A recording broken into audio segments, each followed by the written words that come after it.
Assalamualaikum warahmatullahi wabarakatuh. Selamat siang semuanya. Kami dari kelompok 1 Rombel 1 akan menjelaskan mengenai bab budaya organisasi. Sebelumnya, saya selaku moderator akan memperkenalkan diri masing-masing anggota. Nama saya Robiatul Fikri Al-Muiza dengan NIM 1510121007. Kemudian ada Katarina Juliangga dengan NIM 1511419014. Kemudian ada Putri Azura Rizkina dengan NIM 1511419026.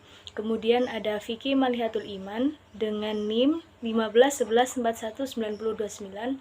Dan yang terakhir ada Saudari Maya dengan NIM 1511419042.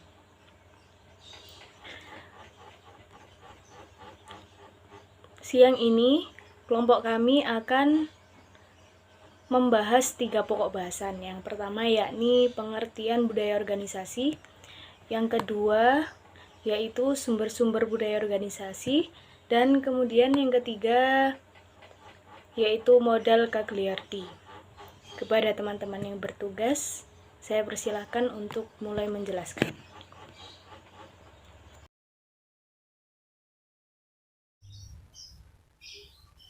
Di bagian pertama ini saya akan menjelaskan tentang pengertian budaya organisasi. Nah, jadi setiap usaha itu memiliki budayanya sendiri.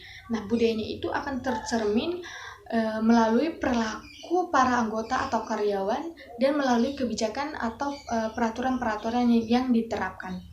Nah, budaya organisasi ini terdiri dari asumsi-asumsi dasar yang dipelajari sebagai hasil dari memecahkan masalah yang timbul dalam proses penyesuaian dengan lingkungan maupun hasil dari memecahkan masalah yang timbul dari dalam organisasi itu sendiri.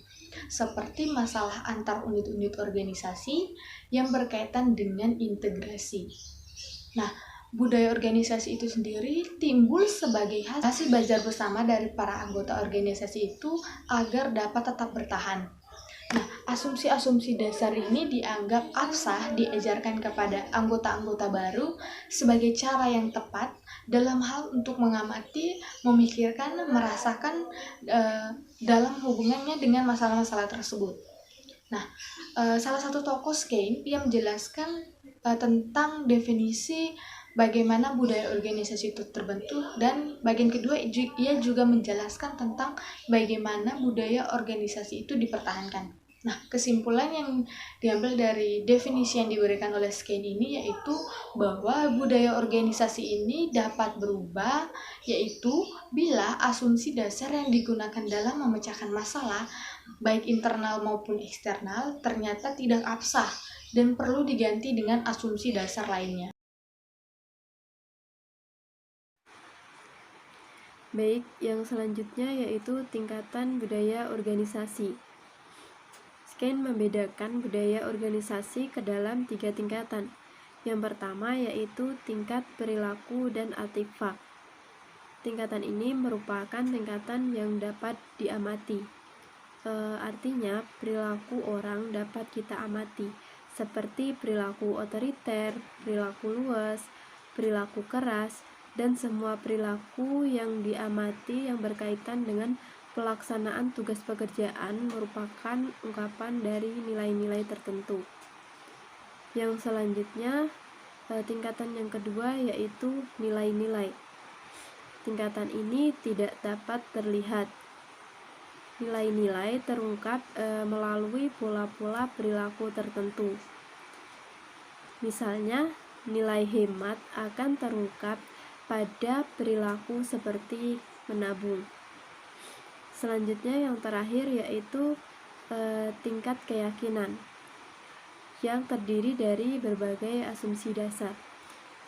Contohnya saja, orang yang berkeyakinan bahwa semua orang itu baik, maka ia akan memiliki kepercayaan dengan prioritas yang tinggi dan akan terungkap dalam perilakunya yang mudah dan cepat percaya kepada orang lain.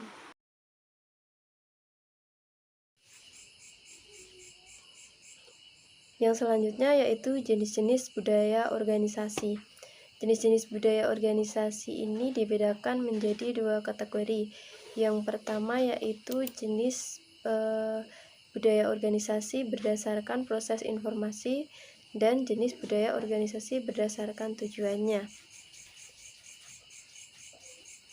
Jenis organisasi berdasarkan proses informasi menurut Robert dan Michael dibagi menjadi 4, yaitu yang pertama budaya rasional. Budaya rasional merupakan proses informasi individual yang diasumsikan sebagai sarana bagi tujuan kinerja yang ditunjukkan, seperti efisiensi, produktivitas, dan keuntungan. Yang kedua yaitu budaya ideologis. Dalam budaya ini, pemrosesan informasi intuitif diasumsikan sebagai sarana bagi tujuan revitalisasi, yaitu dukungan dari luar, perolehan sumber daya, dan pertumbuhan. Yang ketiga yaitu budaya konsensus. Dalam budaya ini, pemrosesan informasi kolektif diasumsikan untuk menjadi sarana bagi tujuan kohesi, yaitu iklim moral dan kerjasama kelompok. Yang keempat yaitu budaya hierarkis.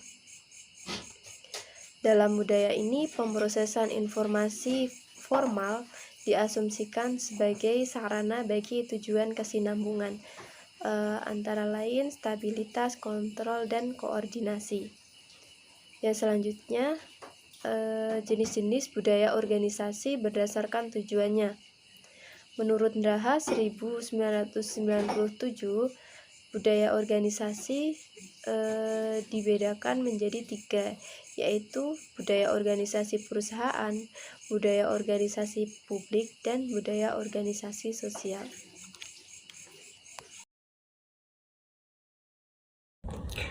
Baik, selanjutnya sumber-sumber atau faktor-faktor dalam budaya organisasi. Nah, Tissot, Rizzo, dan Carroll 1994 mengatakan bahwa dalam organisasi dipengaruhi oleh 4 faktor. Yang pertama yaitu faktor pengaruh umum dari luar yang luas. Maksudnya, pengaruh eksternal yang luas mencakup faktor-faktor yang tidak dapat dikendalikan atau hanya sedikit yang dapat dikendalikan oleh organisasi, seperti lingkungan alam atau contoh adanya tempat, musim atau iklim tropis saja, dan kejadian-kejadian bersejarah yang membentuk masyarakat, misalnya sejarah raja-raja atau sejarah raja-raja dengan nilai-nilai feodal. Nah, yang kedua ada pengaruh dari nilai-nilai yang ada di masyarakat. Nah, maksudnya nilai-nilai masyarakat dan budaya nasional, keyakinan dan nilai-nilai yang dominan dari masyarakat luas, misalnya kebebasan individu, kolektivisme atau kesopanan santunan, keberhasilan, dan sebagainya. Nah, yang ketiga faktor-faktor spesifik dari organisasi. Nah, faktor-faktor spesifik dari organisasi tersebut adalah maksudnya yaitu organisasi selalu berinteraksi dengan lingkungannya dalam menyelesaikan baik masalah eksternal maupun masalah internal. Organisasi akan mendapatkan penyelesaian yang berhasil. Nah, keberhasilan mengatasi berbagai masalah tersebut merupakan dasar bagi tumbuhnya budaya organisasi. Nah, yang keempat, yang terakhir, nilai-nilai dasar dari koalisi dominan. Maksudnya yaitu organisasi selalu berinteraksi dengan lingkungannya dalam menyelesaikan masalah baik itu eksternal maupun internal. Sebenarnya poin nomor 3 dan 4 ini sama, cuman saya perjelas lagi. Unsur-unsur khas dari organisasi itu misalnya dalam menghadapi kesulitan usaha, biaya produksi terlalu tinggi, dan pemasaran biayanya juga tinggi. Maka dicari jalan bagaimana penghematan di segala bidang dapat dilakukan. Jika ternyata upayanya berhasil, biaya produksi dapat diturunkan, demikian juga biaya pemasarannya. Maka nilai untuk bekerja hemat menjadi nilai utama dalam perusahaan. Baik, selanjutnya proses sosialisasi budaya organisasi. Lutzhan 2006 ada beberapa tahapan proses sosialisasi budaya organisasi. Yang pertama yaitu seleksi terhadap calon karyawan. Nah, tahap pertama ini dilakukan seleksi awal untuk menentukan calon karyawan yang diterima ataupun ditolak berdasarkan kriteria yang ditentukan oleh perusahaan. Nah, yang kedua, penempatan karyawan. Tahap kedua ini dimulai atau dilakukan setelah melakukan seleksi awal. Calon karyawan yang diterima mulai melakukan orientasi awal. Karyawan melibatkan diri langsung dengan kehidupan real perusahaan dan berkaitan langsung dengan tata cara perusahaan melakukan kegiatan, norma-norma perilaku yang dituntun, dan nilai-nilai yang diajarkan. Nah, yang ketiga, pendalaman bidang pekerjaan. Nah, tahap ketiga ini akan memperkokoh pemahaman karyawan terhadap kondisi perusahaan yang telah mereka peroleh pada tahap orientasi awal, yaitu dengan perbanyak pengalaman mereka di berbagai bidang kegiatan. Yang keempat, pengukuran kinerja dan pemberian penghargaan. Nah, tahap keempat ini karyawan diberi pemahaman secara detail tentang model pengukuran kinerja dan sistem reward yang akan mereka terima agar karyawan memperoleh kejelasan tentang apa yang mereka kerjakan dan konsekuensinya. Nah, yang kelima, penanaman kesetiaan kepada nilai-nilai utama organisasi.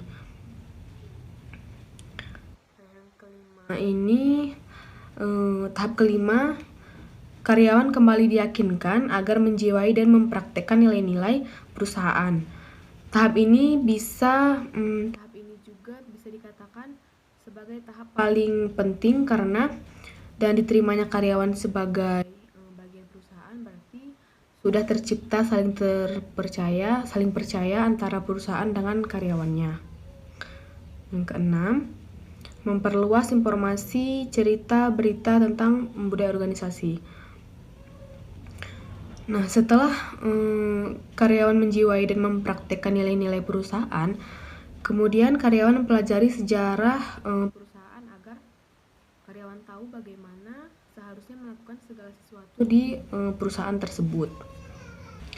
Dan yang ketujuh, pengakuan dan promosi karyawan. Nah, tahap ini merupakan tahap akhir dan harus tercipta perilaku yang konsisten di antara para pemimpin, langsung para atasan karyawan maupun teman kerja yang lebih senior. Materi yang berikutnya yaitu dimensi budaya organisasi. Salah satu tokoh yaitu Denison, ia mengelompokkan budaya organisasi ini ke dalam 4 dimensi. Dimensi tersebut yaitu yang pertama ada dimensi influence, yaitu dimensi budaya yang menunjukkan tingkat bagaimana partisipasi karyawan dalam proses pengambilan keputusan.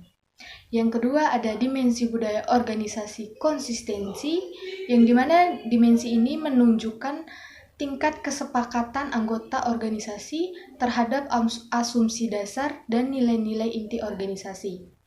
Yang ketiga ada dimensi budaya organisasi adaptability, yaitu kemampuan organisasi dalam merespon perubahan lingkungan eksternal dan melakukan perubahan internal organisasi. Yang keempat ada dimensi budaya organisasi mission, di mana dimensi budaya ini menunjukkan tujuan inti organisasi yang menjadikan anggota organisasi teguh dan fokus terhadap apa yang dianggap penting oleh organisasi tersebut. Selanjutnya yaitu fungsi budaya organisasi. Pada fungsi budaya organisasi ini terdiri atas 3 fase, yaitu fase awal, fase pertengahan hidup organisasi, dan juga yang terakhir fase dewasa. Pada fase awal yaitu merupakan tahap pertumbuhan suatu organisasi. Pada tahap ini, fungsi budaya organisasi terletak pada pembeda baik terhadap lingkungan maupun terhadap kelompok atau organisasi lain. Kemudian pada fase pertengahan hidup organisasi, yaitu menjelaskan bahwa budaya berfungsi sebagai integrator karena munculnya sub-sub budaya baru sebagai penyelamat krisis identitas dan membuka kesempatan untuk mengarahkan perubahan budaya organisasi. Kemudian fase yang terakhir yaitu fase dewasa. Pada fase ini, budaya organisasi dapat sebagai penghambat dalam berinovasi karena berorientasi pada kebesaran masa lalu dan menjadi sumber nilai untuk berpuas diri. Baik, selanjutnya saya akan menjelaskan mengenai modal Cagliardi. Modal Cagliardi ini menunjukkan terbentuknya budaya organisasi dan bagaimana budaya organisasi dapat bertahan. Penjelasan dari model Cagliardi ini sendiri terbagi menjadi 3. Yang pertama yaitu nilai-nilai dasar dari koalisi dominan, kemudian strategi primer, dan yang terakhir adalah strategi sekunder. Yang pertama adalah nilai-nilai dasar dari koalisi dominan. Maksud dari nilai-nilai dasar dari koalisi dominan adalah kelompok yang memiliki kekuasaan dan kendali yang paling banyak, atau pimpinan puncak perusahaan. Nilai-nilai dapat berasal dari pendiri, yang mencerminkan keyakinan-keyakinan dasarnya tentang apa yang harus dilakukan, bagaimana melakukannya, siapa yang harus melakukan, dan cara memperlakukan para anggotanya. Selanjutnya yang kedua yaitu mengenai strategi primer. Yang dimaksud dari strategi primer di sini yaitu mempertahankan jati diri atau identitas budayanya dengan cara menyebarluaskan nilai-nilai dominannya. Selanjutnya yang ketiga atau yang terakhir yaitu mengenai strategi sekunder.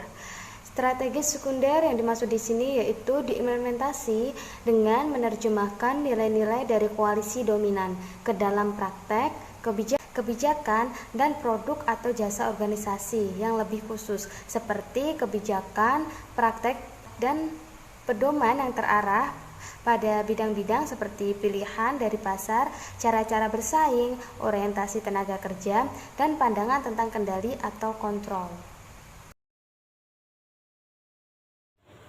Terima kasih kepada teman-teman yang telah memberikan penjelasan. Saya selaku moderator akan membacakan kesimpulan penjelasan tersebut. Budaya organisasi merupakan pola asumsi dasar bersama yang dipelajari kelompok saat memecahkan masalah adaptasi eksternal dan integrasi internal yang telah bekerja cukup baik untuk dianggap valid dan oleh karena itu untuk diajarkan kepada anggota baru sebagai cara yang benar untuk memahami, berpikir, dan merasakan dalam kaitannya dengan masalah tersebut menurut Skene 1992. Secara sederhana, budaya organisasi dapat diungkapkan sebagai cara berpikir, cara bekerja, cara laku para karyawan satu perusahaan dalam melakukan tugas pekerjaan mereka masing-masing.